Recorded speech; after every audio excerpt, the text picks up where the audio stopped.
કોક બે શબ્દ એટલા માટે કહેતા હોય તો આપણું જીવન શું? હાજી હાજી કરવા વાળા ઘણા મળશે, તમારા વખાણ કરવા વાળા ઘણા મળશે, પણ તમને સાચો રસ્તો, સાચો માર્ગદર્શક આપવા વાળા બહુ જ ઓછા હશે. અને જે તમારો સાચો હિતેચ્છુક, સાચો માર્ગદર્શન હોય ને એ જ તમે તમારું એમ ગણી લેજો કે આ આપણું જીવતું જાગતું મંદિર છે. આનાથી બીજું કોઈ જ ના હોઈ શકે. એટલે આપણે તો ગુરુવારની સત્સંગ સભાની આપણે બેન ઉદ્દેશ એ જ છે કે તમારો સવાલ અને જવાબ.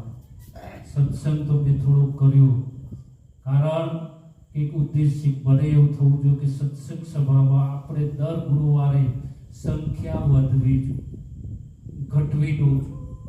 મહાપુરુષોનો શબ્દ છે વધત વધત વધત જાય, ઘટત ઘટત ઘટત જાય.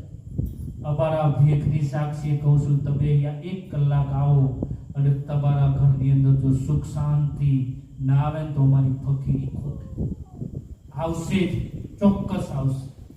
અને સુખ શાંતિ હશે ને તો જ તમારા ઘરની અંદર લક્ષ્મી ટકશે. અને એવી લક્ષ્મી આવશે ને તો તમારા ઘરના અંદર સારા પ્રસંગો થશે, સારા માર્ગે વપરાશે. આ બધા સત્યના રસ્તા છે. પણ તમે આ સત્સંગમાં અહીંયા નહીં આવો ને તો તમારું જીવન ઓલા વ્યર્થ બની જશે. પણ સત્સંગની સુવાસ તમે ખાલી એક એવી હોય છે, તમે કોઈ પરફ્યુમની દુકાને જજો, ભલે તમે લશો નહીં, ખાલી આટો મારીને આવશો ને તો એ ઘરે આવશો ને એટલે કોક એમ કહેશે કે તમારા કપડામાંથી સુગંધ સારી આવે. પણ ક્યાંક કોલસાની ખાણમાં જતા રહ્યા, ભલે લીધું નથી કઈ, પણ ઘરે આવશો એટલે ઘરના એમ કહેશે કે કપડા કાળા કરી ક્યાં. એમ કંઈક સારી જગ્યાએ બેસશું તો જરૂર કંઈક સારું થશે.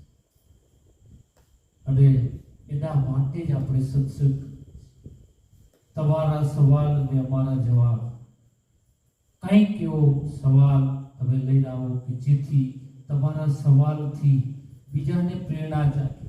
આપણા પ્રોગ્રામની અંદર મહેશ્વરીનાથજી એક શબ્દ બહુ સરસ બોલ્યા, જેને ધ્યાન દઈને સત્સંગ સાંભળો, કે ઉત્તર આપવા વાળા કરતા પ્રશ્ન પૂછવા વાળો મહાન છે. તમે જોઈ લો કે જો અર્જુને કૃષ્ણ ભગવાનને જો સવાલ ના પૂછ્યા હોત તો ગીતાજી ના રચાય. જો પરીક્ષિત રાજાએ સુખદેવ મુનિ જેવાને જો પ્રશ્ન ના પૂછ્યા